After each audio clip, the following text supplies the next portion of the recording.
Royalty. Royalty. Power to the chosen people. What's up, y'all? We back again to talk about 7 things that we learned this past year. And I know it's April, so you would think y'all kind of late talking about what y'all learned last year, but it's different. For us, our year starts when spring starts. As you can see, things are starting to grow, leaves, people are planting crops, things are starting to get green again. That's when our Creator tells us to start our year. So we want to talk about what we learned prior to this point, which would be last year for us. So, I'm first? Yeah. Okay, ladies first. So the number one thing that I learned last year was that consistency is key. Because I was a quitter. I was always a quitter. If something didn't go right, or if I didn't feel like I was doing my best at something, or it didn't come as easy to me as I felt like it should have came, I would just quit and start over and rationalize it in my mind why going to the next thing or trying something new was okay. I would talk myself out of being consistent. And last year I learned the importance of consistency by actually practicing consistency. So whatever it is that I had started to do and put my mind to, I vowed to myself and to the Most High that if I start something, if you give me a vision to start something and do it, that I'll see that thing through to the end. So just that may be number one. It's so many other things that I learned that have been important to me, but that's like the top 3 or top 5. Just be consistent. Be consistent. Consistency pays off. It's like a cliche that we hear all the time, but consistency literally pays off, whether it's in your prayer life, work that you're doing, a job that you're doing, something that you want to start and it seems like it may not be becoming as successful as you would want it to be. Just whatever it is, consistency is key, and consistency does pay off. So that's number 1 for me. Be consistent. So consistency paying off is actually one of my part of the 7, so this will make 2 for us. So what we learned, or what I learned as a man, to start something and then always have to start over, it gets a bit tiresome after a while. You know, I never want to be that guy who starts and then for whatever reason doesn't finish. So I would like to read y'all a scripture real quick talking about consistency. Proverbs 16:3. Commit your works unto Yah, and your thoughts shall be established. So everything that we thinking that we want to do in this year, or what we've done last year, we're going to continue to do it, because those are the things that we committed to Yah. We want to do some things to be a blessing to His kingdom, and we've already started doing them, and we're going to continue to do them until we see them through. So that's also my number 1, consistency pays off. Number 2 for me, which would be number 3 of the 7, is learning my true identity in my culture. So a part of that is why we're doing this video. We understand that the Feast of Passover is coming, and that's when the Creator, our Creator, told our ancestors Abraham, Isaac, and Jacob, the children of Israel, to start the year when you see things starting to green. For you all, that will be the beginning of the year. So subscribing to our original culture has given us direction, it has given us fulfillment, it has given us understanding of so many things we had no clue about. So that could also go for my number 1, but on this list it would be 3, understanding who I truly am. I could teach my children. I got 2 sons, my daughter. I mean, we got understanding about the past now, so now we can have direction in our present, in our future. So Yeah. Okay, so let's recap, because we didn't kind of confuse it. Okay, so number 1, we didn't confuse it, but we did not write ours together. We did it separately, and ironically a lot of ours are the same. So that's how I got confused. So number 1 would be consistent. Number 2 we could say is commit your ways to Yah. The things that you want to do, commit those to Him. So we learn to be consistent, we learn to commit our ways to Him, and we learned who we are and how important it is to be true to who we are and our culture. Culture, for sure. So we're on number 4 now. Okay. So number 4, because I don't have to say which will be my number 2 or whatever. Yeah. So, so number 4 is, the number 4 thing that we learned this year would be the importance of relationships and holding yourself and others accountable in relationships. So that's one of the biggest things that I learned this year, because like I said, I used to be a quitter and I was a people pleaser. I was always trying to please people, and a lot of the relationships that I had were one-sided, with me always being the initiator of things, whether it was conversation, whatever it was. In a lot of my relationships, I won't say all of them, but in the majority of the relationships that I had, I was always the initiator of everything. And the void that left in my life, it allowed me to see that this is not who I am. This is not a functioning relationship, whether it was with friends, family, even my marriage. I just had to realize that I want my relationships to function. And if I wanted them to function, I had to not continue to be a crutch for that other party and always be the initiator. And also in relationships that I was lacking in, I had to hold myself accountable and do my part in that relationship. So I just learned the importance of self-accountability when it comes to relationships, whether it be family, friends, or anything like that, because just always trying to please the other party, that is a full-time job. It will tire you out and not allow you to focus on what's really important. And I quit, okay? Quit that one, huh? I quit that job. I left that in last year. So, you know, it's relationships are a job. They're a give and take. They go back and forth. But if you don't feel that back and forth, then, you know, just let that just let that go, and that person or that thing, it'll come around if it's meant to be, whatever relationship. Authentic relationship. Yeah. Genuine relationship. Yeah. We learn the importance of genuine and authentic relationships. Great point. I like that. Thank you. What would be 5? Number 5 thing to me, it actually goes along with what she said, is understanding real family. I learned the definition of real family. I understand the value of real family. And honestly, it's not because you and somebody else got the same last name, or that's your father's sister's son or cousin. That don't really make y'all like real family. What makes you real family is thinking the same. It's being on the same page in mind and in heart. That's what makes you real family. And once I learned that, I let go of a lot of shortcomings and even in my heart, you know what I mean? Trying to please people, like you said, trying to do things to show people that you love them. When you really see somebody as family, you love them because you commanded to love them. And you hope that you can get that in return, but all the time it's not like that.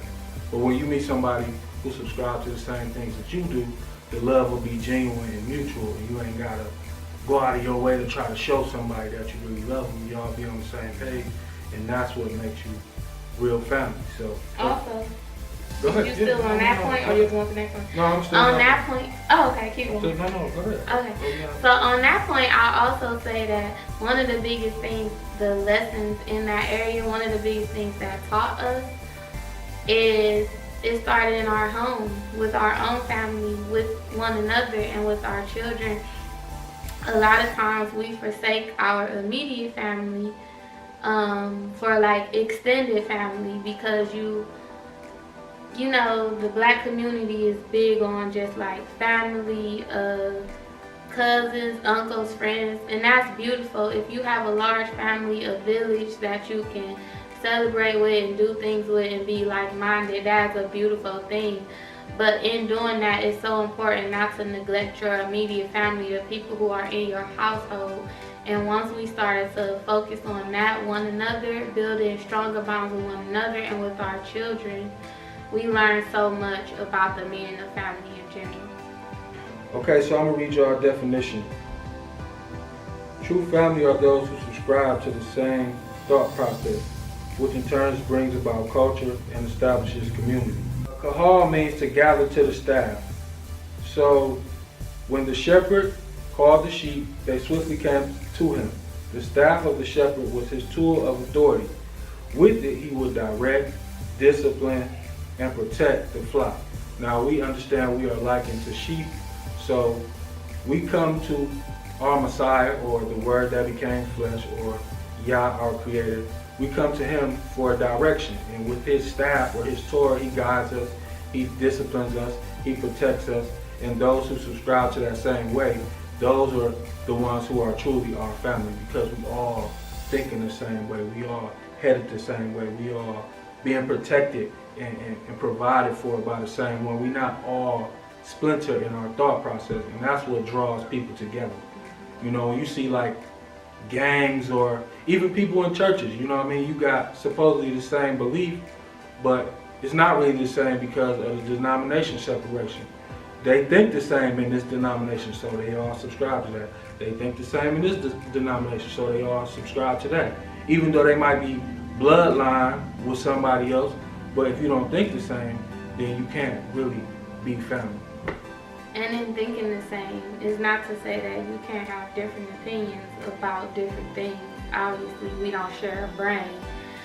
We don't have the same opinions about everything, but because our life and our beliefs are built on the same foundation, it allows us to always come to common ground and agree at the end of the day because of the principles in which we choose to live our life. So the principle is the authority, not what we think about the principle or the authority. So at the end of the day, we just come together about what the Creator says, and that's what functions, or that's what gives us direction in our lives.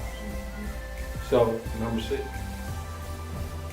So number 6, for the things that we've learned this year, would be to focus more on your character and not so much your reputation. This one was really important to me because if you really look into the definitions of the two words, which I probably should have looked them up and recited them, but character is who you really are. Your reputation is who others think you are, or who others perceive you to be, or what the masses think and feel about you. Okay, so it's just kind of like human nature to focus more on your reputation because you want people to think good about you. You want people to have good thoughts about you. You want a good reputation to precede you, and all of that is awesome. You should want that, but you should not neglect your character and who you really are, and the things that you practice and how you behave yourself, and the things that you do when others are not around. Because if you focus on your character, who you really are, the choices that you make, the things that you really believe, and be an honorable person, your good reputation will come naturally. So it's not to say having a good reputation is a bad thing, but if you focus on building up your own character, your good reputation will come naturally. So you won't have to do damage control and get out in front of situations to prove that you're right or to prove someone else wrong. If your character is upstanding and the qualities that you possess are based off of the commandments that the Creator has given us, if you focus on that, then your reputation will easily precede you. So I learned the importance of doing the things that I should do to build up my character as a woman, because I represent the Most High, I represent my husband, and I'm a mom of 3 children. So I have to be sure about who I am and confident in who I am and my character before I'm worried about what other people, think of me. And that ties directly into one of the other points about just being a people pleaser. You're doing the thing, man. Alright. Number 7. The last thing that I learned this past year as it's closing for us is that we don't function by the principles of this world in any way, shape, form, or fashion. We really don't. Because as black people, which is widely known, but we go by Hebrews, we see that the things that we've done over here in this country or wherever we are scattered to, they have not got us to where we would like to be. We have to be honest about that. So by understanding our true culture and our identity, we are doing things a bit differently. So just for example, as a man, the principle that I go by, if I can't buy it, I refuse to take out a loan to have it. This is what America teaches us, or society at large. Build up your credit so you can be loaned something and then you can have the supposed American dream. We don't live like that. If I don't have it to buy it, then I don't want it. I'm not going to go into debt just to have something, just to look the part as what everybody else says you have. For instance, when it comes to buying a vehicle, if I can't just go somewhere and pay outright cash, I don't want to be financed. I don't want a loan. I don't need any of that, because you're going to charge me interest just to have it. As I'm paying it back, so that means I'm paying more just to have it. I'm renting it, and then I got to pay more for it to supposedly be mine. Yeah. And that's not how we conduct ourselves. If I don't have enough to just buy it to where it's mine, then it's not for me. So that's one main principle that you can see when we say we don't live by the mainstream principles of this world. Mm-hmm. And in doing that, you have to be confident in who you are and not worry about what other people have, because obviously, if you don't want to take out, for instance, I'll use the same example, car loans, you're not going to have like the newest car unless you're filthy rich. So you have to put down the idea of chasing the latest thing or the newest fad or wanting what everyone else has, and live inside your means. Like, do what you can do, what you have been blessed with, be a good steward over what you have, and it'll go far. It'll take you so far and keep you out of debt. So we do like our monthly budget for groceries and other bills and things like that, and it takes away that feeling of worry, about paying your small bills like your light bill and your gas bill and things like that you have to pay. If you do things wise from the beginning and get you a good budget and monthly plan set out, it'll take you very far. Great point. And just to close it out, this is a message to my people. You know what I mean? If you go by the black persuasion or the African American persuasion, you do really have a culture, and there are principles within that culture that'll give you the best fulfillment out of life. And chasing behind this supposed American dream ain't really what's up for us. We need to come together and be more unified and become a real community based off the culture. And that culture is based off the truth. So this is 7 things that we've learned closing out this past year, and we look forward to even greater and better things this coming year. So if this video was a blessing to you, like, subscribe, share, tell somebody about Solid 7 and what we promote. We promote real family built upon a firm foundation. Much love, much respect. Shalom.